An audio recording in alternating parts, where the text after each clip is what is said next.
ಶ್ರೀ ಗುರುಭ್ಯೋ ನಮಃ. ಹರಿ ಓಂ.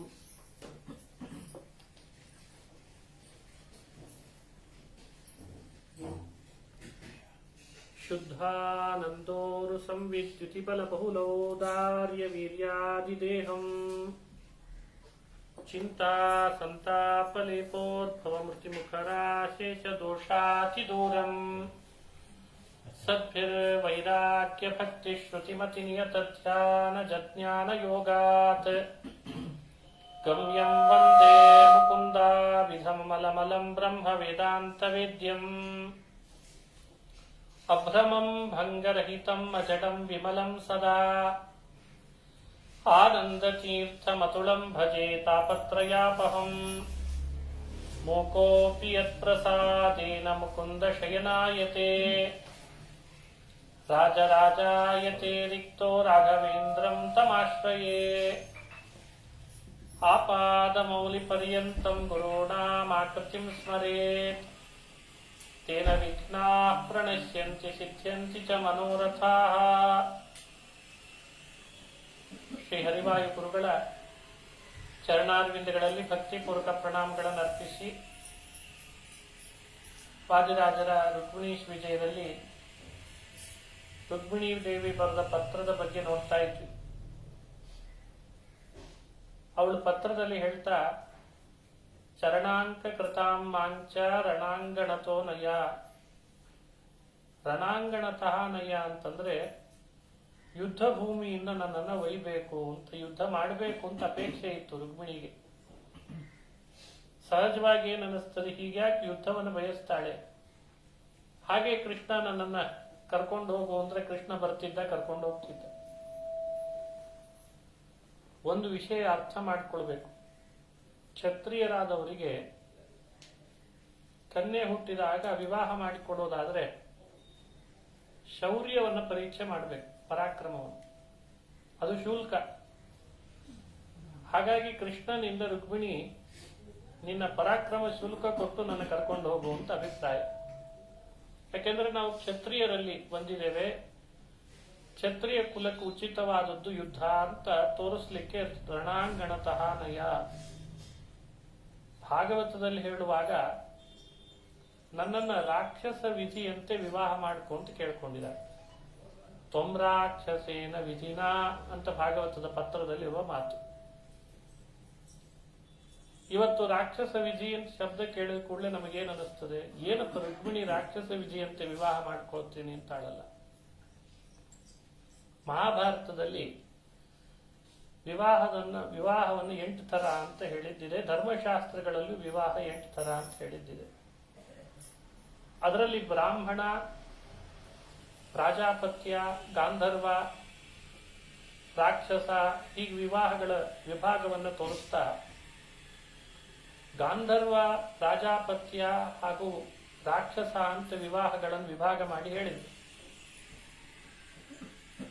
ಈ ಬ್ರಾಹ್ಮಣ ವಿವಾಹಕ್ಕೂ ಈ ವಿವಾಹಕ್ಕೂ ವ್ಯತ್ಯಾಸ ಏನು ಅಂದ್ರೆ, ರಾಕ್ಷಸ ವಿವಾಹದಲ್ಲಿ ಪಾಣಿಗ್ರಹಣ ಮೊದಲಾಗಿಬಿಡ್ತದೆ, ಲಾಜಹೋಮ ಆಮೇಲೆ ಮಾಡೋದಂತ. ವಿಧಿಯ ಹೋಮಗಳೆಲ್ಲ ಆಮೇಲೆ, ಸಾಕ್ಷಿ ಕರೆಯೋದು, ಕಂಕಣ ಬಂಧನ ಎಲ್ಲ ಆಮೇಲೆ. ಬ್ರಾಹ್ಮಣ ವಿವಾಹದಲ್ಲಿ ಮೊದಲು ಹೋಮ, ಸಾಕ್ಷಿ ಕರೆಯೋದು ಎಲ್ಲ ಮಾಡಿ ಆಮೇಲೆ ಪಾಣಿಗ್ರಹಣ ಮಾಡೋದಂತ. ಇಷ್ಟೇ ವ್ಯತ್ಯಾಸ. ರಾಕ್ಷಸ, ಗಾಂಧರ್ವಾದಿಗಳಲ್ಲೆಲ್ಲ ಪಾಣಿಗ್ರಹಣ ಮೊದಲು, ವಿವಾಹ ಲಾಜಹೋಮಾದಿಗಳೆಲ್ಲ ಆಮೇಲೆ. ಬ್ರಾಹ್ಮಣದಲ್ಲಿ ಮೊದಲು ಲಾಜಹೋಮ, ಸಾಕ್ಷಿ, ಆಮೇಲೆ ಪಾಣಿಗ್ರಹಣ. ರಾಕ್ಷಸ ಶಬ್ದ ಇದ್ದುದಕ್ಕೆ ನಮಗೇನನ್ನಿಸ್ತದೆ, ಇದೇನ್ ವಿವಾಹವನ್ನು ಬಯಸಿದ್ಲೋ ಏನೋ ರುಕ್ಮಿಣಿ ಅಂತ. ರಾಕ್ಷಸ ಶಬ್ದ ಇದ್ದುದಕ್ಕೆ ಹಾಗೆ ತಿಳಿಬಾರ್ದು. ಕ್ಷತ್ರಿಯರಲ್ಲಿ ಈ ವಿವಾಹದ ಬಗ್ಗೆ ವಿವರಣೆ ಕೊಡ್ತಾ ಶೌರ್ಯವನ್ನು ಶುಲ್ಕವಾಗಿ ಕೊಡಬೇಕು. ಒಂದು ವೇಳೆ ಕೃಷ್ಣ ಇಷ್ಟೆಲ್ಲ ಪರಾಕ್ರಮಿಗಳ ಮಧ್ಯದಲ್ಲಿ ಯಾರಿಗೂ ಹೇಳದೆ ಕೇಳದೆ ಹಾಗೆ ಹೋಗ್ಬಿಟ್ಟ ಅಂತ ಆದ್ರೆ ರುಕ್ಮಿಣಿನ ಕರ್ಕೊಂಡು ಅವನಿಗೆ ಪರಾಕ್ರಮ ಇರಲಿಲ್ಲೇನೋ ಅಂತ ಆಗ್ಬಿಡ್ತು. ಅದಕ್ಕೆ ರುಕ್ಮಿಣಿ ಏನು ಮಾಡ್ತಾಳೆ, ಯಾವ ಕಾರಣಕ್ಕೂ ಕೃಷ್ಣನಿಗೆ ಶೌರ್ಯ ಇಲ್ಲ, ಪರಾಕ್ರಮ ಇರಲಿಲ್ಲ ಅಂತ ಭಾವಿಸಬಾರದು. ಅವನು ಶೂರನೇ, ಅವನು ವೀರನೇ, ಧೀರನೇ ಅಂತ ಲೋಕಕ್ಕೆ ಶೌರ್ಯದ ಶಿಕ್ಷಣ ಶುಲ್ಕ ಕೊಟ್ಟೇ ಹೋಗ್ಬೇಕು. ಅದಕ್ಕೆ ರುಕ್ಮಿಣಿ ಚರಣಾಂಕ ಕೃತಾಂಚ ರಣಾಂಗಣತೋ ನಯ ಅಂತ ಯುದ್ಧ ಭೂಮಿಯಲ್ಲಿ ನನ್ನನ್ನು ಬಂದು ಕರೆದುಕೊಂಡು ಹೋಗು ಅಂತ ಕೇಳ್ತಾನೆ. ಹಾಗಾಗಿ ಯುದ್ಧನೂ ಮಾಡ್ತಾನೆ ಕೃಷ್ಣ ಅಂತ ಮುಂದೆ ಬರ್ತದೆ. ಮುಂದಿನ ಶ್ಲೋಕ ರುಕ್ಮಿಣೀಶ್ ವಿಜಯದಲ್ಲಿ ಹೇಳುವಂತೆ ಧಿಕೃತ್ಯಾಹಮುಮೇಶ ಹಂಸಗಮನೋ ಸ್ವರ್ಗೀಶ್ವರಾಗ್ನಿಭವತ್ ಸೂಕ್ತಾಸಕ್ತ ಹೃದಂಗಲೋಕಮಖಿಲಂ ದೇವೌಘಮಾನ್ಯಾನ್ ಮುನೀನ್ ಸಚ್ಛಾಸ್ತ್ರಾಧ್ವನಿ ಕೋವಿದಾನಪಿ ಬುಧಾನ್ ತ್ವಯೇವ ಯತ್ ಸತ್ಸ್ಪೃಹಾ ವಿಶ್ವಾಧೀಶ್ವರತಾಂ ಭವಗ್ನ ಭವತಃ ತನ್ನಿಶ್ಚಿನೋಮಿ ಪ್ರಭೋ. ಯಾವಾಗಲೂ ನಾವು ಭಗವಂತನನ್ನ ಸರ್ವೋತ್ತಮ ಅಂತ ಆಲೋಚನೆ ಮಾಡ್ತಾ ಇರ್ಬೇಕಂತ. ವಿಶ್ವಾಧೀಶ್ವರತಾಂ ಅಂತಾರದಕ್ಕೆ. ವಿಷ್ಣೋ ಸರ್ವೋತ್ತಮತ್ವಂಚ ಸರ್ವದಾ ಪ್ರತಿಪಾದಯ. ಯಾವುದೇ ಘಟನೆ ನಡೆದರೂ ಭಗವಂತನ ಸರ್ವೋತ್ತಮತೆಯನ್ನ ಪ್ರತಿಪಾದನೆ ಮಾಡಬೇಕು. ಯಾವುದೇ ಘಟನೆ ನಡೀಲಿ, ಎಂಥದ್ದೇ ಘಟನೆ ನಡೀಲಿ, ಆಗ್ತದ ನಮ್ಮ ಕೈಯಲ್ಲಿ? ದೊಡ್ಡವರು ಮಾಡ್ತಾರೆ. ಎಂಥದ್ದೇ ಘಟನೆ ನಡೀಲಿ, ಅದು ನಮಗೆ ಕೆಡಕಾಗಿರ್ಬೋದು, ನಮಗೆ ಒಳಿತಾಗಿರ್ಬೋದು, ಅಂತೂ ದೇವರು ತೋರಿಸಿದ ತಾನೇ ಸರ್ವೋತ್ತಮ ಅಂತ ಅನ್ಬೇಕಂತ. ಒಳಿತಾದ್ರೂ ಕೆಟ್ಟದಾದ್ರೂ ಕುಂತಿ ಮಾಡ್ಲಿಲ್ವೇ?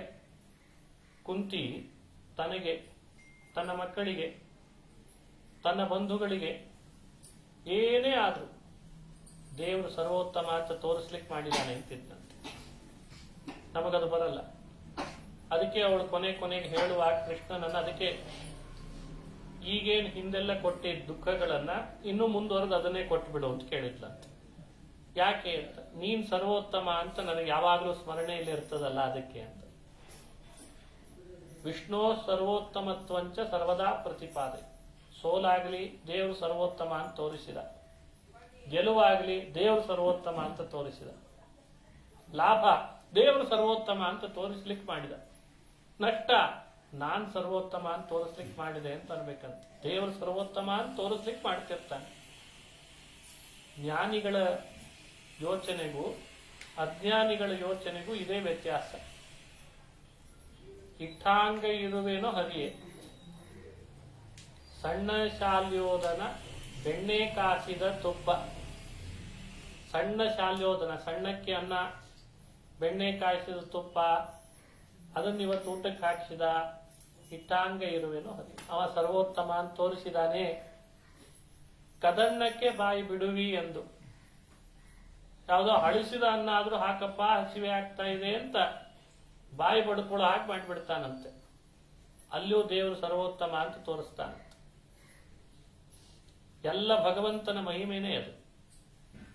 ಈ ಅಭಿಪ್ರಾಯದಿಂದ ರುಕ್ಮಿಣೀ ದೇವಿ ಈ ರೀತಿ ಶಿಶುಪಾಲ ಬರೋದು, ಜರಾಸಂಧ ಅವರೆಲ್ಲ ನನ್ನನ್ನ ಮುತ್ತಿಗೆ ಹಾಕಿ ಎಲ್ಲೂ ಹೋಗದೆ ಇರೋ ಹಾಗೆ ಮಾಡಿರೋದು, ಬೇರೆ ರಾಜರಿಗೆಲ್ಲ ಪತ್ರ ಬರೆದು ಕಳಿಸಿ ಅಪ್ಪಿ ತಪ್ಪಿ ರುಕ್ಮಿಣಿನ್ ಯಾರಾದ್ರೂ ಬಯಸಿದ್ರೆ ನೋಡ್ರಿ ಅಂತ ಅವರಿಗೆ ಹೆದರಿಕೆ ಹಾಕೋದು ಎಲ್ಲ ಮಾಡಿದ್ದಂತೆ ಜರಾಸಂಧ. ಯಾರಾದ್ರೂ ರುಕ್ಮಿಣಿ ಸ್ವಯಂವರಕ್ಕೆ ಬಂದವರು ತಮ್ಮ ಶಸ್ತ್ರ ಪರಾಕ್ರಮ ತೋರಿಸ್ಲಿಕ್ಕೆ ಹೋದ್ರೆ ಜರಾಸಂಧನ ಗದೆ ತಲೆ ಮೇಲೆ ಬೀಳ್ತದೆ ಅಂತ ಪತ್ರ ಬರೆದು ಬಿಟ್ಟಿದ್ದೆ. ಹಿಂಗ್ ಮಾಡಿದ್ರೆ ಏನ್ ಮಾಡ್ಬೇಕು? ಅವು ಎಲ್ಲ ಪಾಪ ಆಯುಧಗಳನ್ನೆಲ್ಲ ತೆಗಿಯೇವಲ್ರು, ಫೋಟೋ ತೆಗೆಸ್ಕೊಳ್ಳಿಕ್ಕೆ ಒಳಗೆ ಇಟ್ಕೊಂಡ್ ಬಂದಿದ್ರು ಅಷ್ಟೇ. ನಾವು ಪರಾಕ್ರಮಿಗಳು. ಜರಾಸಂಧ ಅಷ್ಟು ಮಾಡಿಬಿಟ್ಟಿದ್ದ. ಒಬ್ಬೊಬ್ಬರಿಗೆ ಪತ್ರ ಬರ್ದಿದ, ನಿಮ್ ತಲೆ ಮೇಲೆ ಜರಾಸಂಧನ ಗದೆ ಬೀಳ್ತದೆ ಅಂತ ಮುಗಿದೇವು. ಜರಾಸಂಧ ಅಂದ್ರೆ ಆಗಿದ್ದ ಅವ ಭೂಗತ ದೊರೆ ಅಂತಿರ್ತಾರಲ್ಲ, ಭೂಗತ ದೊರೆ, ಮೋಸ್ಟ್ ವಾಂಟೆಡ್ ಅಂತ ಸೇರ್ತಿರ್ತಾರ, ಹಂಗಿದ್ದಂಗ ಆತ ಇದ್ದ. ಈ ಹೆದರಿಕೆಗೆ ಅರ್ಥ ಅವನ ವಿರೋಧ ಯಾಕೆ ಬೇಕಪ್ಪ ಅಂತ ಈ ರೀತಿ ಜರಾಸಂಧ ತನ್ನ ಕುಕೃತ್ಯ ಮಾಡಿದ. ಯಾಕೆ? ಶಿಶುಪಾಲನನ್ನು ಬೆಳೆಸಿದ ಆತ. ಚೇದಿ ದೇಶದ ರಾಜನಿಗೂ ಜರಾಸಂಧನಿಗೂ ಸಖ್ಯ ಇತ್ತು. ಹಾಗಾಗಿ ಹುಟ್ಟಿದ ಮಗುವನ್ನು ತಗೊಂಡು ಜರಾಸಂಧನ ಕೈ ಕೊಟ್ಬಿಟ್ಟ. ಸಣ್ಣ ಮಗುವಾಗಿದ್ದಾಗಿಂದ ಜರಾಸಂಧನೆ ಬೆಳೆಸಿದ. ಇವನು ಯಾರು? ಪುರಾಣಗಳು ಹೇಳುವಂತೆ ಹಿಂದೆ ರಾಮಾಯಣ ಕಾಲದ ರಾವಣನೇ ಚೇದಿ ದೇಶದ ರಾಜನ ಮಗನಾಗಿ ಹುಟ್ಟಿದ್ದ. ರಾವಣನಾದಾಗ ಸೀತೆಯನ್ನು ಅಪಹರಿಸಿದಂಥವನು ಇವನೇ. ಅದಕ್ಕೂ ಹಿಂದೆ ಹಿರಣ್ಯಕಶಿಪು ಹಿರಣ್ಯಾಕ್ಷ ಅಂತ ಕಥೆ ಕೇಳ್ತೇವಲ್ಲ, ಆ ಹಿರಣ್ಯಕಶಿಪುನೇ ಈತ. ಈಗ ಶಿಶುಪಾಲನಾಗಿದ್ದಾನೆ ಅಂತ ಪುರಾಣ ಹೇಳ್ತದೆ. ಅದಕ್ಕೂ ಹಿಂದೆ ಏನಾಗಿದ್ದ? ಭಗವಂತನ ಮನೆಯ ಪೂರ್ವ ಬಾಗಿಲಿನ ದ್ವಾರಪಾಲಕರು. ಪೂರ್ವ ಬಾಗಿಲು, ಪಶ್ಚಿಮ ಬಾಗಿಲು, ದಕ್ಷಿಣ ಬಾಗಿಲು, ಉತ್ತರ ಬಾಗಿಲು ಅಂತಿದೆ. ಪರಮಾತ್ಮನ 4 ಬಾಗಿಲುಗಳಲ್ಲಿ ಇಬ್ಬಿಬ್ಬರನ್ನ ನೇಮಕ ಮಾಡಿದ್ದಾನೆ. ವೈಕುಂಠದ ಮನೆ ಅಮುಕ್ತ ಸ್ಥಾನ ಅಂತ ತಿಳಿಬೇಕು. ನಂದಾಯಾಥ ಸುನಂದಾಯ ಶ್ರೇ ಚ ಕುಮುದಾಯ ಚ ಪೂರ್ವದ್ವಾರದ ಪಾಲಕರೇ ಜಯ ವಿಜಯರು. ಆ ಜಯ ವಿಜಯರೇ ಭೂಮಿಯ ಮೇಲೆ ಹಿರಣ್ಯಕಶ್ಯಪು, ಹಿರಣ್ಯಾಕ್ಷ, ಹಿರಣ್ಯಕಶ್ಯಪು ಅಂತ ಆಗಿಬಿಟ್ಟಿದೆ. ಆ ಹಿರಣ್ಯಾಕ್ಷ ಹಿರಣ್ಯಕಶಿಪುಗಳೇ ರಾವಣ ಕುಂಭಕರ್ಣ ಅಂತ. ಆ ರಾವಣನೇ ಪುನಃ ಈಗ ಶಿಶುಪಾಲ ಅಂತ ಆಗಿ ಬಂದಿದ್ದ. ಹೆಸರು ಸರಿಯಾಗಿ ಇಡಬೇಕಲ್ಲ. ಜರಾಸಂಧ ತನ್ನ ಹೆಗ್ಗಳಿಕೆ, ತನ್ನ ಸ್ವಾರ್ಥಕ್ಕೆ ತಾನು ಬೆಳೆಸಿದೆ ಅಂತ ಲೋಕ ಎಲ್ಲ ತಿಳಿಬೇಕು.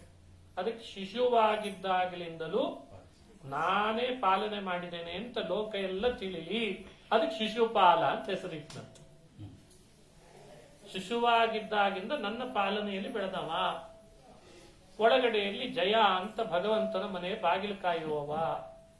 ಇನ್ನೊಬ್ಬ ರಾಕ್ಷಸನು ಇದ್ದ, ಹಿರಣ್ಯಾಕ್ಷ ಹಿರಣ್ಯಕಶಿಪುನು ಇದ್ದ ಒಳಗಡೆ. ಅವನು ರಾಕ್ಷಸ, ಸ್ವಭಾವದಿಂದ ರಾಕ್ಷಸ. ದಂತವಕ್ರ ಕುಂಭಕರ್ಣನೇ ಆತ, ಬೇರೆ ಅಲ್ಲ. ರುಗ್ಮಿ ಅಂತ ರುಗ್ಮಿಣಿಗೊಬ್ಬಳು ಸಹೋದರ ಇದ್ದ. ಆ ರುಗ್ಮಿ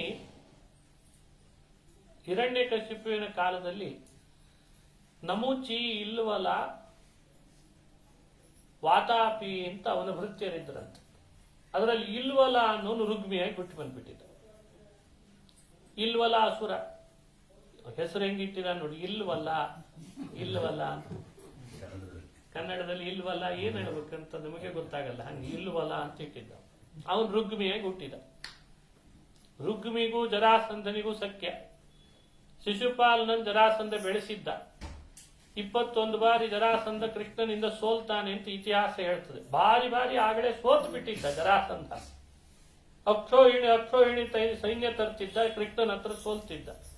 ಹಾಗಾಗಿ ಕೃಷ್ಣನ ಮೇಲೆ ದ್ವೇಷ. ಏನಾದ್ರೂ ಮಾಡಿ ರುಕ್ಮಿಣಿಯನ್ನು ಕೃಷ್ಣನಿಗೆ ಸಲ್ಲುವಂತೆ ಆಗಬಾರ್ದು. ಅಲ್ಲ, ಅಪ್ಪ ಯಾಕೆ ಬಿಟ್ಟ? ಭೀಷ್ಮಕ ರಾಜ ಅಂತ ಪ್ರಶ್ನೆ. ಭೀಷ್ಮಕ ರಾಜ 12 ಸೂರ್ಯರಲ್ಲಿ ಮಿತ್ರ ನಾಮಕ ಸೂರ್ಯ ಅಂತ. ಈ 12 ಸೂರ್ಯ 12 ಆದಿತ್ಯರು ಅಂತ ನಾವು ಕೇಳ್ತೇವೆ. ಆ 12 ಆದಿತ್ಯರಲ್ಲಿ ಅರ್ಯಮ, ಪೂಷ ಅಂತೆಲ್ಲ ಇದ್ದಾರೆ. ಅದರಲ್ಲಿ ಮಿತ್ರ ಅಂತ ಒಬ್ಬ ಸೂರ್ಯ. ಅವನು ಭೀಷ್ಮಕ ರಾಜನಾಗಿ ಹುಟ್ಟಿದ. ಅವನೊಳಗೆ ರಾಹುವಿನ ಆವೇಶ. ರಾಹುವಿನ ಆವೇಶ ಇದ್ದದ್ದಕ್ಕೆ ಕೃಷ್ಣನಿಗೆ ಕನ್ಯಾದಾನ ಮಾಡೋ ಭಾಗ್ಯ ಬರಲಿಲ್ಲ, ತಡೆಯಾಗ್ಬಿಡ್ತದೆ. ಎಂತೆಂಥವ್ರಿಗೆ ಎಂತೆಂಥ ಸಮಸ್ಯೆಗಳು ಬಂದಿದ್ದಾವೆ ಅನ್ಲಿಕ್ಕೆ ಪುರಾಣಗಳನ್ನ ಆಳವಾಗಿ ಅಧ್ಯಯನ ಮಾಡಬೇಕು. ಕನ್ಯಾದಾನ ಕೃಷ್ಣನಿಗೆ ಮಾಡಬೇಕು ಅಂತ ಅಪೇಕ್ಷೆ. ಆದ್ರೆ ಒಳಗಿದ್ದ ರಾಹು, ಮನೆಯಲ್ಲಿ ಹುಟ್ಟಿದ ರುಗ್ಮಿ ಇಬ್ರು ತಡೀತಿದ್ರಂತ. ನೀನೇನಾದ್ರೂ ಕೃಷ್ಣನಿಗೆ ಕೊಡ್ತೇನೆ ಅಂತ ಹೋದ್ರೆ ನೋಡು. ಹೀಗಾಗಿ ಭೀಷ್ಮಕ ಎಲ್ಲ ಇದ್ರೂ ಏನಿಲ್ಲದಂತೆ ಆದ, ಬಂದೀಖಾನೆಗೆ ಒಳಪಟ್ಟಂತೆ. ಜರಾಸಂಧನ ಆಡಳಿತ ಹಾಗಾಗಿ ಹೋಯ್ತು. ಇದನ್ನೆಲ್ಲ ಯೋಚನೆ ಮಾಡಿ ರುಕ್ಮಿಣೀ ದೇವಿ ನಡೀತಿರುವ ಎಲ್ಲಾ ಘಟನೆಯ ಹಿಂದೆ ಸ್ವಲ್ಪ ಮನಸ್ಸಲ್ಲಿ ಯೋಚಿಸಬಹುದಾಗಿತ್ತಲ್ಲ. ಹೆಂಗಿದ್ರು ಜರಾಸಂಧ ಕಾರ್ಬಾರ್ ಮಾಡ್ತಾನೆ, ಸಾಕಾಗಿ ಹೋಗಿದೆ. ನಮ್ಮಪ್ಪ ಅವನ ಅಧೀನ ಆಗಿದ್ದಾನೆ, ರುಕ್ಮಿ ಅವನ ಅಧೀನ. ಎಲ್ಲಿ ಕೃಷ್ಣ, ಎಲ್ಲೋ ಇದೆ ಅವನ ದ್ವಾರಕಾಪಟ್ಟಣ. ನಾನಿರೋದು ವಿದರ್ಭ ದೇಶದಲ್ಲಿ. ಅಂತರ ಎಷ್ಟಿದೆ ಅಂತ ಗೊತ್ತಾ? ಬಹಳ ಅಂತರ ಇದೆ. ವಿದರ್ಭ ದೇಶದ ಕುಂಡಿನಾಪಟ್ಟಣ ಅಂದ್ರೆ ಭೀಷ್ಮಕ ರಾಜನ ರಾಜಧಾನಿ. ವಿದರ್ಭ ದೇಶ ಅಂದ್ರೆ ಮಧ್ಯ ದೇಶ, ಭಾರತದಲ್ಲಿ ಮಧ್ಯಪ್ರದೇಶದ ಭೂಪಾಲ್ ಪ್ರಾಂತಗಳಲ್ಲಿ ಬರ್ತದೆ ವಿದರ್ಭ, ಝಾನ್ಸಿ. ಕೃಷ್ಣ ಯುದ್ಧದಲ್ಲಿ ಅದಕ್ಕೆ ರಾಜರು ಅದನ್ನು ಉಲ್ಲೇಖ ಮಾಡಿದ್ದಾರೆ. ನಿಜೈ ಸಹ ದ್ವಾರವತ್ಯಾಂ ಪಶ್ಚಿಮ ಸಮುದ್ರ. ಪಶ್ಚಿಮ ಸಮುದ್ರದಿಂದ ಕೃಷ್ಣ ಭಾರತದ ಮಧ್ಯ ದೇಶದಲ್ಲಿರುವ ವಿದರ್ಭ ದೇಶಕ್ಕೆ ಬರಬೇಕಾದ್ರೆ ಎಷ್ಟು ಅಂತರ ಇದೆ ಇವತ್ತು? ಇವತ್ತೆಲ್ಲ ಕಿಲೋಮೀಟರ್ ಅಂತರ ಹೇಳ್ತೀವಿ, ಅವತ್ತು ಯೋಜನದ ಅಂತರ. ಎಷ್ಟು ನೂರಾರು ಯೋಜನ ಅಂತರ. ಅಲ್ಲಿದ್ದ ರುಕ್ಮಿಣಿ ಒಬ್ಬ ವಿಪ್ರನಿಗೆ ಪತ್ರ ಬರೆದು ನೀನು ಹೋಗಿ ಕೊಟ್ಬಿಡು ಅಂತ ಕೊಟ್ಟು ಕಳಿಸ್ಬೇಕಾದ್ರೆ ಅದು ಒಳಗಡೆಯಿಂದ ನೀವು ಸ್ವಲ್ಪ ಯೋಚನೆ ಮಾಡಿದ್ರೆ ಅನಿಸ್ತದೆ. ವಿದರ್ಭ ದೇಶದ ರಾಜನ ಕುವರಿಯಾಗಿ ರುಕ್ಮಿಣಿ ಹೋಗಿ ದ್ವಾರಕೆಯಲ್ಲಿದ್ದ ಕೃಷ್ಣನನ್ನ ಬಯಸ್ತಾಳೆ, ಪತ್ರ ಬರೆದು ಕಳಿಸ್ತಾಳೆ ಅಂದ್ರೆ ಈ ಕಮ್ಯುನಿಕೇಶನ್ ಆದ್ರೂ ಹೇಗೆ ಅಂತ ಪ್ರಶ್ನೆ ಬರ್ತದೋ ಇಲ್ಲೋ ಯೋಚನೆ ಮಾಡ್ಬೇಕಿದನ್ನೆಲ್ಲ. ಜರಾಸಂಧ ಎಲ್ಲಿಂದ ಬಂದಿದ್ದ? ಪಾಟ್ನಾದಿಂದ ಬಂದ. ಹಾಗಾದ್ರೆ ಮಗಧ ದೇಶದ ಜರಾಸಂಧ, ಚೇದಿ ದೇಶದ ಶಿಶುಪಾಲ, ವಿದರ್ಭ ದೇಶದ ರಾಜನಾದ ಭೀಷ್ಮಕ ಹಾಗೂ ರುಕ್ಮಿ ಅವರ ಕುಮಾರ ಎಲ್ಲಿಗೆ ನಂಟಸ್ತಿಕೆ ಬೆಳೆಸ್ತಾ ಇದ್ದಾರೆ ಅಂದ್ರೆ ಆ ರೀತಿ ಘನತೆ ಕಾಪಾಡ್ಕೊಂತಿದ್ರು. ರಾಜಕುವರಿಯನ್ನ ರಾಜರೇ ವಿವಾಹ ಮಾಡಿಕೊಳ್ಬೇಕು, ರಾಜಕುಮಾರಿಯನ್ನ ರಾಜಕುಮಾರರೇ ಮದುವೆ ಮಾಡಿಕೊಳ್ಬೇಕು, ಸ್ವಯಂವರದಲ್ಲಿ ಶುಲ್ಕ ಕೊಡ್ಬೇಕು ಪರಾಕ್ರಮವನ್ನ. ಇತರ ರಾಜರು ಯುದ್ಧಕ್ಕೆ ನಿಂತರೆ ಯುದ್ಧ ಮಾಡಬೇಕು, ಯಾರು ಗೆಲುವು ತಗೊಳ್ತಾರೋ ಅವರಿಗೆ ಆ ಕುವರಿಯನ್ನು ಕೊಡಬೇಕು ಅಂತ ವ್ಯವಸ್ಥೆ ಮಾಡಿದ್ದಾರೆ. ಇಷ್ಟರ ಮಧ್ಯದಲ್ಲಿ ಕೃಷ್ಣನಿಗೆ ಪತ್ರ ಬರಿತಾ ಇದ್ದಾರೆ, ಇಲ್ಲ ಕೃಷ್ಣ ನೀನೇ ಬಂದು ವಿವಾಹ ಮಾಡ್ಕೋ ಅಂದ್ರೆ ಹಿಂದೆ ಕಮ್ಯುನಿಕೇಶನ್ ಇರಲಿಲ್ಲ ಅಂತ ಅರ್ಥನ? ಯೋಚಿಸ್ರಿ, ಈಗಲೇ ಭಾರಿ ಕಮ್ಯುನಿಕೇಶನ್ ಬಂದ್ಬಿಟ್ಟಿದೆ. ಯಾಕಂದ್ರೆ we are all connecting peoples ಅಂತ ನಾವು ಮೊಬೈಲ್ ಇಟ್ಕೊಂಡಿದ್ದೀವಿ, ಅಲ್ಲಿ ಅವ್ರು ನೋಡ್ತೀವಿ, ಇಲ್ಲಿ ನೋಡ್ತೀವಿ ಅಂತಂತೇವಲ್ಲ.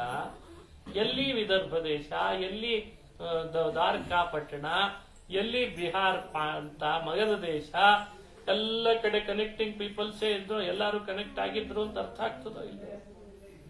ಇಷ್ಟರ ಮಧ್ಯದಲ್ಲಿ ರುಕ್ಮಿಣಿ ಕೃಷ್ಣನಿಗೆ ಪತ್ರ ಬರೆದ್ಲು ಅಂತ ಕಥೆ ಬರ್ತದೆ. ಆ ಕಥೆ ಹಿಂದೆ ನಾವು ಅನುಸಂಧಾನ ಏನ್ ಮಾಡ್ಬೇಕಾಗಂದ್ರೆ, ಏನೇ ನಡೀಲಿ ಅವಳಿಗೆ ಗೊತ್ತಿದ್ದ ಒಂದು ರಹಸ್ಯ ಏನು? ಕೃಷ್ಣ ವಿಷ್ಣು, ಅವನು ಸರ್ವೋತ್ತಮ, ನಾನ್ ಮಾಡುವ ಪ್ರತಿ ಕಾರ್ಯ ಅವನ ಪ್ರೀತಿಗಾಗಿರ್ಲಿ, ಅವ ಭೂಮಿಯಲ್ಲಿ ಅವತರಿಸಿ ಬಂದಿದ್ದಾನೆ ಕೃಷ್ಣನ ರೂಪದಲ್ಲಿ, ಅವ ಮಾಡುವ ಪ್ರತಿ ಕೆಲಸವೂ ಅವನ ಸರ್ವೋತ್ತಮತೆಯನ್ನು ಸಾರ್ತದೆ, ಇದನ್ನು ತೋರಿಸ್ಬೇಕಾಗಿತ್ತ. ಅದನ್ನು ತೋರಿಸ್ಬೇಕಾದ್ರೆ ಭಗವಂತನ ಮಹಿಮೆಯನ್ನ ತಾನು ಅದರ ನಟನೆಯಲ್ಲಿ ಭಾಗಿಯಾಗ್ತಾಳೆ. ಅದಕ್ಕೆ ಈ ಪತ್ರ ಬರೆಯುವಾಗ ಹೇಳ್ತಾಳೆ, ಹೇ ಕೃಷ್ಣ, ನನ್ನನ್ನ ಪತ್ರ ಬರೆದು ನೀನು ವಿವಾಹ ಮಾಡ್ಕೋ ಅಂತ ಒತ್ತಾಯ ಮಾಡ್ತಾ ಇದ್ದಿ. ನೋಡು ರುಕ್ಮಿಣಿ, ನನ್ನೇ ಯಾಕೆ ವಿವಾಹ ಮಾಡ್ಕೊಂತ ಒತ್ತಾಯ ಮಾಡ್ತಿ? ನೀನ್ ಯಾರನ್ನಾದ್ರೂ ಒರೆಸ್ಬೋದಲ್ಲ ಅಂತ. ಅದಕ್ಕೆ ಅವಳು ಹೇಳ್ತಾಳೆ, ನೀನೇ ಸರ್ವೋತ್ತಮ ಆದ್ರಿಂದ ವಿವಾಹ ಮಾಡ್ಕೊಳ್ಬೇಕು ಅಂತಿದ್ದೇನಿ ಅಂತಂದ. ನಾನ್ ಸರ್ವೋತ್ತಮ ಅಂತ ನೀನ್ ಹೇಗೆ ನಿಶ್ಚಯ ಮಾಡ್ದಿ? ಅದಕ್ಕೆ ಅವಳು ಕಾರಣ ಕೊಟ್ಟು, ಧಿಕೃತ್ಯಾಹಮುಮೇಶ ಹಂಸಗಮನೋ. ನೋಡಿ ಶಾಸ್ತ್ರ ಚಿಂತನೆ. ಅಹಂ ಉಮೇಶ ಹಂಸಗಮನೌ ಧಿಕೃತ್ಯ ಅಂತಾಳೆ. ನಾನು ಉಮೇಶನನ್ನ ವರಸಲ್ಲ, ಹಂಸಗಮನನನ್ನ ವರಸಲ್ಲ ಅಂತಂದ. ಧಿಕ್ಕರಿಸ್ತೇನೆ, ಮೇಲ್ನೋಟಕ್ಕೆ ಗೊತ್ತಾಗಲ್ಲ. ಏನ್ ಅರ್ಥ ಇದರದ್ದು? ಉಮೇಶ ಅಂದ್ರೆ ಶಿವ ಅಂತ ಅರ್ಥ. ಶಿವ ಸರ್ವೋತ್ತಮನಲ್ಲ, ಹಾಗಾಗಿ ನಾನು ಅವನನ್ನು ವರಸಲ್ಲ. ಹಂಸಗಮನ, ಹಂಸವಾಹನ ಅಂದ್ರೆ ಯಾರು? ಬ್ರಹ್ಮ, ಅವನನ್ನು ನಾನು ವರಸಲ್ಲ. ಸ್ವರ್ಗೀಶ್ವರಾಗ್ನಿ, ಸ್ವರ್ಗಕ್ಕೀಶ್ವರನ್ ಯಾರು? ಇಂದ್ರ, ಅವನು ಬೇಡ, ಅವನು ಸರ್ವೋತ್ತಮನಲ್ಲ. ಅಗ್ನಿ, ಎಲ್ಲ ವೇದಗಳಲ್ಲಿ ಅತಿ ಹೆಚ್ಚು ಬಾರಿ ಬರುವಂತಹ ಶಬ್ದ ಯಾರ್ದು? ಅಗ್ನಿ, ಅವನನ್ನು ವರಸಲ್ಲ. ಯಾಕೆ ವರಸಲ್ಲ? ಯಾಕೆ ವರಸಲ್ಲ ಅಂದ್ರೆ ಅವ್ರು ಯಾರು ಸರ್ವೋತ್ತಮರಲ್ಲ, ಅದಕ್ಕೆ ಅಲ್ಲ. ಕನ್ಯೆಗೆ ಅನೇಕ ವರಗಳ ಫೋಟೋ ತಂದಿಟ್ರೆ ಆ ಫೋಟೋಗಳಲ್ಲಿರೋ ಉತ್ತಮನ್ ಯಾರು ಅಂತ ಅವನ್ನೇ ಆರಿಸ್ತಾಳೋ ಇಲ್ಲ? Common sense. ಹಂಗೆ ಇವಳು ಹೇಳುವ ಮಾತು ಶಿವನನ್ನ, ಬ್ರಹ್ಮನನ್ನ, ಇಂದ್ರನನ್ನ, ಅಗ್ನಿಯನ್ನ ಎಲ್ಲರನ್ನ ನೀವು ತಂದು ಮುಂದೆ ಇಟ್ರೆ ಲಕ್ಷ್ಮಿ ಹೇಳ್ತಾಳೆ ಇವ್ರು ಯಾರು ಸರ್ವೋತ್ತಮರಲ್ಲ ಅಂತಂತಾಳೆ. ಹೇಗೆ ಇದನ್ನು ತೀರ್ಮಾನ ಮಾಡಿದ್ದು? ಅವಳು ಹೇಳುವ ಮಾತು ಸೂಕ್ತಾಸಕ್ತಹೃದಂಗಲೋಕಮಖಿಲಂ ದೇವೋಘಮಾನ್ಯಾನ್ ಮುನೀನ್ ಸಚ್ಛಾಸ್ತ್ರಾಧ್ವನಿಕೋ ವಿದಾನಪಿ ಬುಧಾನ್. ಶಾಸ್ತ್ರಗಳಲ್ಲಿ ಶಿವನನ್ನ ಯಾಕೆ ಸರ್ವೋತ್ತಮನಲ್ಲ ಅನ್ಲಿಕ್ಕೆ ಕಾರಣ ಕೊಡ್ತೀವಿ. ಯಾಕೆ? ದೋಷಗಳಿವೆ, ಆದ್ರಿಂದ ಅಲ್ಲ. ಬ್ರಹ್ಮ ಯಾಕಲ್ಲ? ದೋಷ ಇದೆ, ಆದ್ರಿಂದ ಅಲ್ಲ. ಯಾರು ತೀರ್ಮಾನ ಮಾಡಿದ್ರು? ಸಚ್ಛಾಸ್ತ್ರಾಧ್ವನಿ. ಸಚ್ಛಾಸ್ತ್ರಗಳನ್ನು ತೆಗೆದು ನೋಡಿದ್ರೆ ಕೃಷ್ಣ ವಿಮರ್ಶೆ ಮಾಡುವ ಅನೇಕ ವಿದ್ವಾಂಸರಿದ್ದಾರೆ. ಅವರೆಲ್ಲರೂ ತಿಳಿಸಿದ್ದೇನು ಅಂದ್ರೆ, ಗುಣಗಳೆಲ್ಲ ದೇವತೆಗಳಲ್ಲಿ ಇದ್ದಾವಂತೆ, ಜೊತೆಯಲ್ಲಿ ಗುಣಗಳ ಜೊತೆಗೆ ಏನಿದ್ದಾವೆ? ದೋಷವೂ ಇದ್ದಾವೆ. ದೋಷಗಳು ಇದ್ದದ್ರಿಂದ ಎಲ್ಲಾ ವೇದ ಮಂತ್ರಗಳು, ಅಗ್ನಿ ಸೂಕ್ತ, ಬ್ರಹ್ಮ ಸೂಕ್ತ, ರುದ್ರ ಸೂಕ್ತ, ಇಂದ್ರ ಸೂಕ್ತ, ಮೇಲ್ನೋಟಕ್ಕೆಲ್ಲ ಆ ದೇವತೆಗಳ ಹೆಸರಿನಲ್ಲಿ ಪ್ರಸಿದ್ಧ ಅಂತೆ. ಒಳಗಡೆಯಲ್ಲೆಲ್ಲ ಅವುಗಳ ಆಂತರ್ಯ ವಿಷ್ಣುನೇ ಅಂತೆ. ಮತ್ತೆ ನೋಡಿ, ಎಲ್ಲಾ ಶಬ್ದಗಳು ಹೇಳೋದು ವಿಷ್ಣುನನ್ನೇ, ಸೂಕ್ತಗಳು ಹೇಳೋದು ವಿಷ್ಣುನನ್ನೇ, ಛಂದಸ್ಸು ವಿಷ್ಣುನನ್ನೇ, ಸಂಧಿ ಸಮಾಸ ವಿಷ್ಣುನನ್ನೇ, ಎಲ್ಲವೂ ಅವನನ್ನೇ ಹೇಳ್ತಾನೆ. ಸರ್ವೇ ರುಚಃ ಏಕಏವ ವ್ಯಾಹೃತಿ, ಉಪನಿಷತ್ತಿನ ಮಾತು. ನದಿಗಳೆಲ್ಲ ಹೋಗಿ ಸಮುದ್ರವನ್ನು ಸೇರ್ತಾವೆ, ಬೆಟ್ಟ ಗುಡ್ಡಗಳೆಲ್ಲ ಮಳೆ ಬಂದಾಗ ಹರಿತಾವೆ, ಮತ್ತೆ ಆ ನೀರಿನ ಕೋಟಿ ಹೋಗಿ ಸೇರೋದು ನದಿಗೆ, ಆ ನದಿ ಹೋಗಿ ಎಲ್ಲಿ ಸೇರ್ತದೆ? ಸಮುದ್ರ ಸೇರ್ತದೆ. ಹಾಗೆ ಭಗವಂತನನ್ನ ವೇದ, ಉಪನಿಷತ್ತು, ಹೀಗೆ ಅಪೌರುಷೆಯ ಮಾತು, ನಾವಾಡುವ ನೀವಾಡುವಂಥ ಎಲ್ಲಾ ಮಾತು, ನದಿಗಳಿದ್ದ ಹಾಗೆ ಬೆಟ್ಟ ಗುಡ್ಡಗಳಿಂದ ಕೆಳಗಿಳಿದು ಅವೆಲ್ಲ ಹೋಗಿ ಸೇರೋದು ಯಾರನ್ನು ಸೇರ್ತಾವೆ ಅಂತದೆ? ಭಗವಂತ ಗುಣಸಮುದ್ರನನ್ನೇ ಸೇರ್ತದೆ. ಇದರಿಂದ ತಿಳಿದ ಸತ್ಯ ಏನು ಅಂದ್ರೆ ಬೇರೆ ಏನಲ್ಲ, ಇಂದ್ರ, ಚಂದ್ರ, ಅಗ್ನಿ ಮುಂತಾದ ಶಬ್ದಗಳು ಹಾಗೂ ಅವರನ್ನು ಹೇಳುವ ಸೂಕ್ತಗಳು ಮೇಲ್ನೋಟಕ್ಕೆ ಅವರನ್ನು ತಿಳಿಸ್ತದಾದರೂ ಅವುಗಳ ಹೃದಯ ಮಾತ್ರ ಭಗವಂತನೇ ಆಗಿದ್ದಾನೆ. ಇದು ಶಾಸ್ತ್ರ ತಿಳಿಸಿಕೊಟ್ಟ ದಾರಿ. ಈ ದಾರಿಯಲ್ಲಿ ನಾನು ನಿನ್ನನ್ನು ಸರ್ವೋತ್ತಮ ಅಂತ ನಿಶ್ಚಯಿಸಿದೆ ಅಂತ ಅಂತಿದ್ದಾಳಂತೆ ರುಕ್ಮಿಣಿ. ನೋಡಿ, ಪ್ರತಿ ಶಬ್ದಗಳೆಲ್ಲ ಭಗವಂತನನ್ನು ಹೇಳ್ತಾವೆ ಅನ್ಲಿಕ್ಕೆ ಕೆಲವರು ಉದಾಹರಣೆ ಕೊಡ್ತಾರೆ. ಎಲ್ಲಾ ಶಬ್ದ ದೇವರನ್ನು ಹೇಳ್ತದೆ. ತೆಂಗಿನಕಾಯಿ ಅಂತಿದೆ ಅಲ್ಲ ಶಬ್ದ, ಕೇಳಿರ್ತೀರಿ. ತೆಂಗಿನಕಾಯಿ ಅಂತನ್ನೋ ಶಬ್ದದಿಂದ ಕರೆಯೋದು ಯಾವುದನ್ನ? ಒಳಗಡೆಯಲ್ಲಿ ಬೆಳ್ಳಿಗೆ ತೆರಳಿರುತ್ತೆ, ಅದರ ಮೇಲ್ಗಡೆ ಒಂದು ಕರಟ ಇದೆ, ಅದರ ಮೇಲ್ಗಡೆ ಮತ್ತೆ ಪುನಃ ಒಂದಿಷ್ಟು ನಾರಿದೆ, ಅದರ ಮೇಲೆ ಮತ್ತೊಂದು ಸಿಪ್ಪೆ ಇದೆ. ಸಿಪ್ಪೆ ತೆಗಿ, ನಾರು ತೆಗಿ, ಕರಟ ತೆಗಿ, ಒಳಗಡೆಯಲ್ಲಿ ತಿರುಳು. ತೆಂಗಿನಕಾಯಿ ಯಾವ್ದೀಗ ಅಂತ ತೆಂಗಿನಕಾಯಿ ಶಬ್ದದಿಂದ ಕರೆಸ್ಕೊಳ್ಳೋದು ಯಾವ್ದು? ಒಳಗಿರೋ ತಿರುಳೋ, ಅದರ ಮೇಲಿರೋ ಕರಟವೋ, ಅದರ ಮೇಲಿರೋ ನಾರೋ, ಅದರ ಮೇಲಿರೋ ಸಿಪ್ಪೆಯೋ? ಎಲ್ಲಿವರೆಗೂ ತಿರುಳಿನ ಸಂಪರ್ಕ ಕರಟದ ಜೊತೆಗಿದ್ದು ಕರಟದ ಸಂಪರ್ಕ ನಾರಿನ ಜೊತೆಗಿರ್ತದೆ, ತೆಂಗಿನಕಾಯಿ ಶಬ್ದದಿಂದ ಎಲ್ಲ ಕರೆಸ್ಕೊತಿರ್ತದೆ. ಒಂದು ವೇಳೆ ತಿರುಳನ್ನು ಬೇರ್ಪಡಿಸ್ಬಿಟ್ರೆ ತೆಂಗಿನಕಾಯಿ ಅಂತ ಯಾವತ್ತಾದ್ರೂ ನಾರನ್ನು ನೋಡಿ ವ್ಯವಹರಿಸ್ರಿ? ನಾರನ್ನು ನೋಡಿ ತೆಂಗಿನಕಾಯಿ ತಗೊಂಡು ಬಾ ಅಂತ ಯಾರಾದ್ರೂ ವ್ಯವಹಾರ ಮಾಡ್ತಾರ? ಹಾಗಾದ್ರೆ ಆ ತೆಂಗಿನಕಾಯಿ ಅನ್ನೋ ವರ್ಡ್ ಶಬ್ದ ಇದೆ ಅಲ್ಲ, ಒಳಗಡೆ ತಿರುಳಿನ ಸಂಪರ್ಕ ಇದ್ರೆ ಎಲ್ಲವನ್ನೂ ಕರೀತು. ಹಾಗೆ ಎಲ್ಲಾ ಶಬ್ದಗಳಿಗೂ ತಿರುಳಾದವನು ಪರಮಾತ್ಮ ಭಗವಂತ, ತಿರುಳವನು. ಅವನ ಸಂಪರ್ಕ ಎಲ್ಲ ವಸ್ತುಗಳಿಗೆ ಬಂದದ್ದಕ್ಕೆ ಎಲ್ಲಾ ನಾಮಗಳು ಅವನ ಸಂಪರ್ಕದಿಂದ ಬೇರೆ ವಸ್ತುಗಳನ್ನು ತಿಳಿಸೋ ಹಾಗಾಗಿದ್ದಾನೆ. ತತ್ ಸೃಷ್ಟ್ವಾ ತದೇವಾನುಪ್ರಾವಿಶತ್ ತದನು ಪ್ರವಿಶ್ಯ ಸಚ್ಚತ್ಯಚ್ಚಾಭವತ್ ನಿರುಕ್ತಂಚ ನಿರುಕ್ತಂಚ ನಿಲಯನಂಚ ನಿಲಯನಂಚ ತತ್ ಸೃಷ್ಟ್ವಾ ತದೇವಾನುಪ್ರಾವಿಶತ್. ಮಡಿಕೆ ಸೃಷ್ಟಿ ಮಾಡಿದ ಭಗವಂತ, ಮಡಿಕೆ ಒಳಗೆ ತಾನೇ ಪ್ರವೇಶನೂ ಮಾಡಿದ. ಕಾರಣ ಏನು? ಎಲ್ಲರೂ ಇದನ್ನ ಮಡಿಕೆ ಅನ್ನೋ ಶಬ್ದದಿಂದ ಗುರುತಿಸ್ಲಿ, ಕರೀಲಿ ಅಂತ ಮಾಡಿದ್ದಂತೆ. ಎಲ್ಲವನ್ನು ಸೃಷ್ಟಿ ಮಾಡ್ತಾನೆ, ಎಲ್ಲದರೊಳಗೆ ಪ್ರವೇಶ ಮಾಡ್ತಾನೆ. ಆ ಸೃಷ್ಟಿಗೆ ಬೇಕಾದ ಆಕಾರವನ್ನ ತಾನೂ ಕೂಡ ತಾನೇ ನಿರ್ಮಾಣ ಮಾಡ್ತಾನೆ. ಆ ಆಕಾರದಲ್ಲಿ ತಂದೆ ಒಂದು ರೂಪ ಒಳಗಿಡ್ತಾನಂತೆ. ತತ್ ಸೃಷ್ಟ್ವಾ ತದೇವಾನುಪ್ರಾವಿಶತ್. ಇದೇ ರಹಸ್ಯ. ನಮ್ಮನ್ನು ಸೃಷ್ಟಿ ಮಾಡ್ತಾನೆ, ನಮ್ಮೊಳಗೆ ತಾನೇ ಪ್ರವೇಶ ಮಾಡ್ತಾನೆ. ನಮ್ಮ ದೇಹ ಸೃಷ್ಟಿ ಮಾಡ್ತಾನೆ, ದೇಹವನ್ನು ಪ್ರವೇಶ ಮಾಡ್ತಾನೆ. ಇಂದ್ರಿಯ ಸೃಷ್ಟಿ ಮಾಡ್ತಾನೆ, ಇಂದ್ರಿಯವನ್ನು ಪ್ರವೇಶ ಮಾಡ್ತಾನೆ. ಇಂದ್ರಿಯಗಳ ಶಕ್ತಿ ತನ್ನ ಅಧೀನ ಇಟ್ಟುಕೊಳ್ತಾನೆ.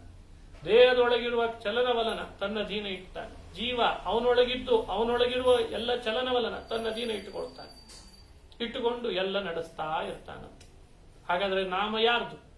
ಆ ಪರಮಾತ್ಮನದು. ಅದರೊಳಗಿರುವ ಆಕಾರ ಯಾರ ಅಧೀನ? ಅದು ಭಗವಂತನ ಅಧೀನ.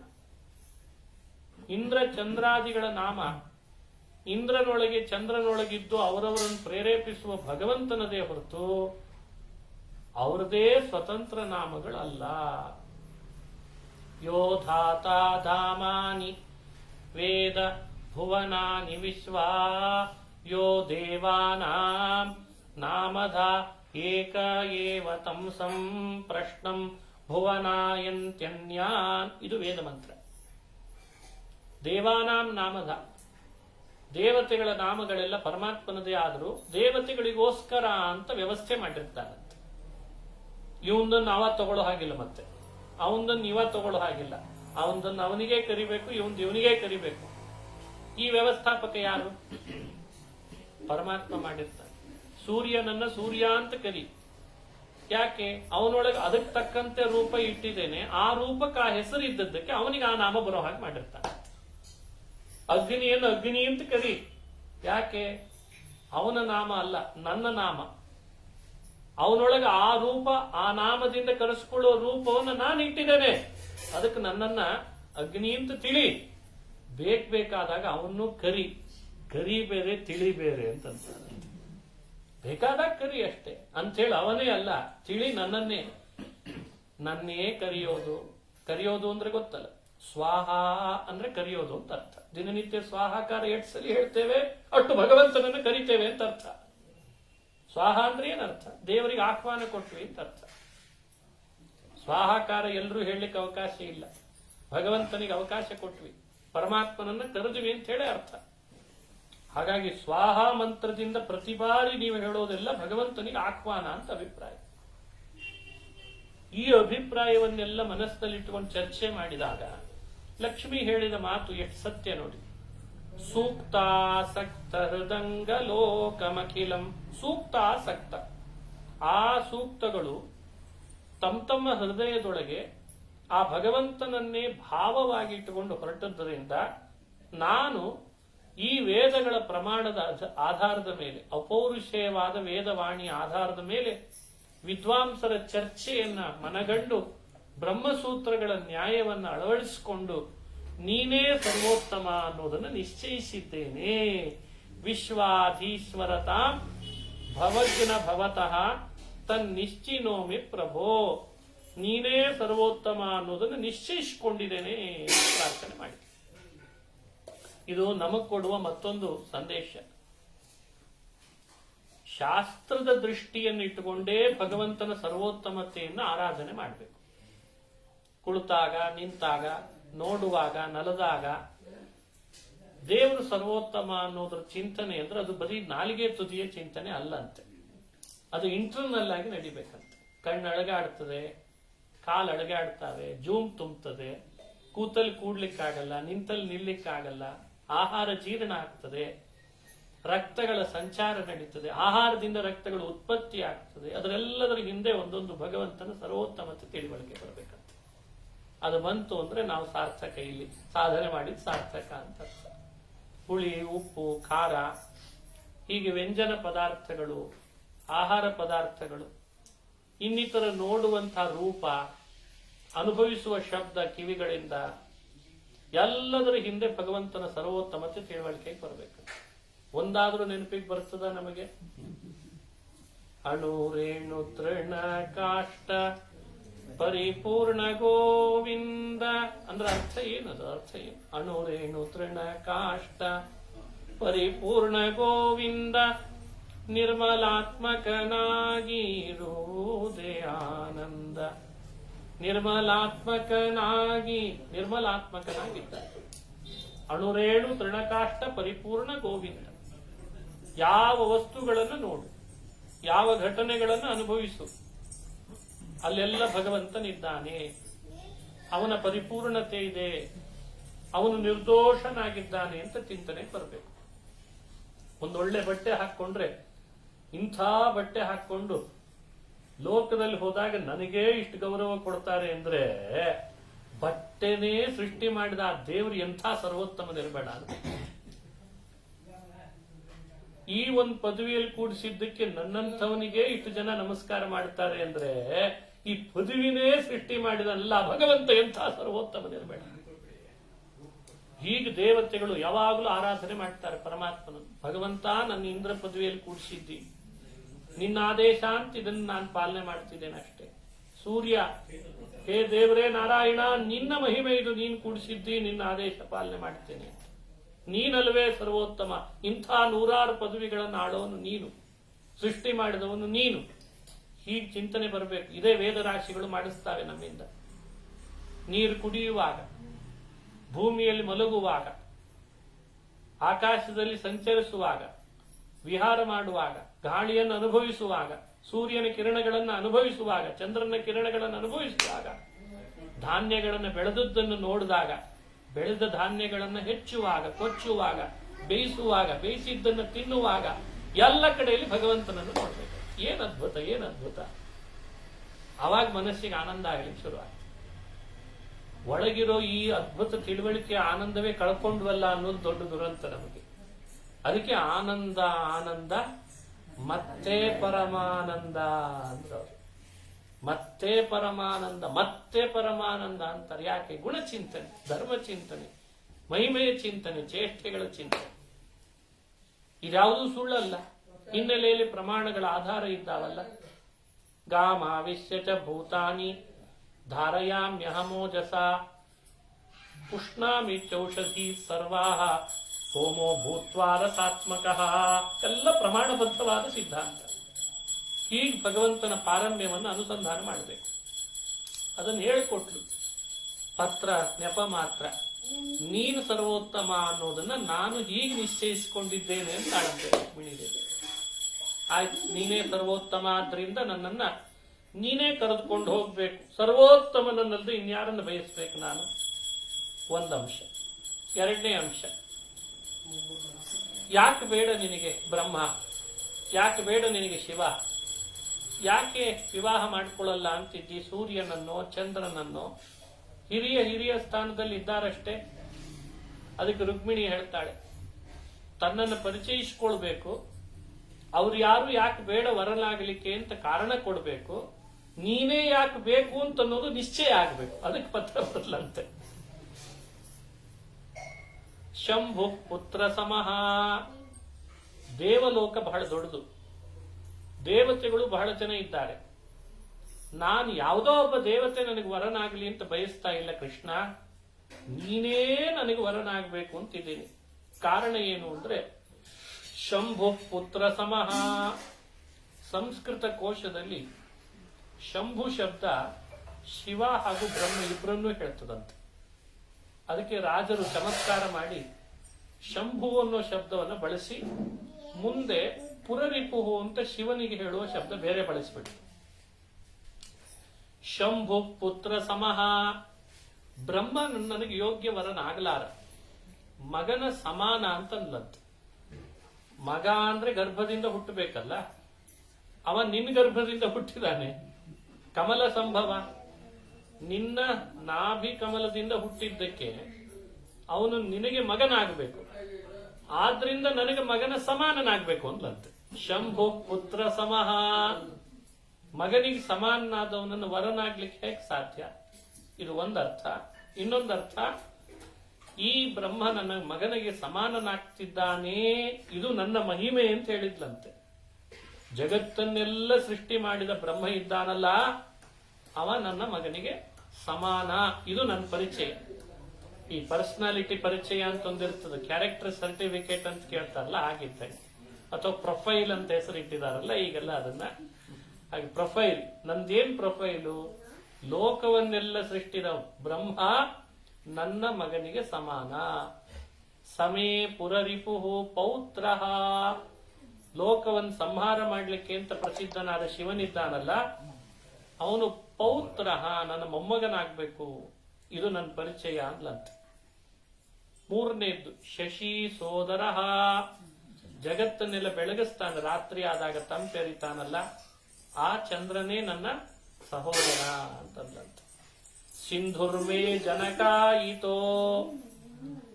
ಏನ ಆ ಸಮುದ್ರ ಭೋರ್ಗರಿತ ನೋಡಿದ್ರನೇ ಕಣ್ಣು ಅರಳುತ್ತದಲ್ಲ, ಆ ಸಮುದ್ರ ನಮ್ಮಪ್ಪನ ಸಮಾನ ಅಂತಂದಂತೆ.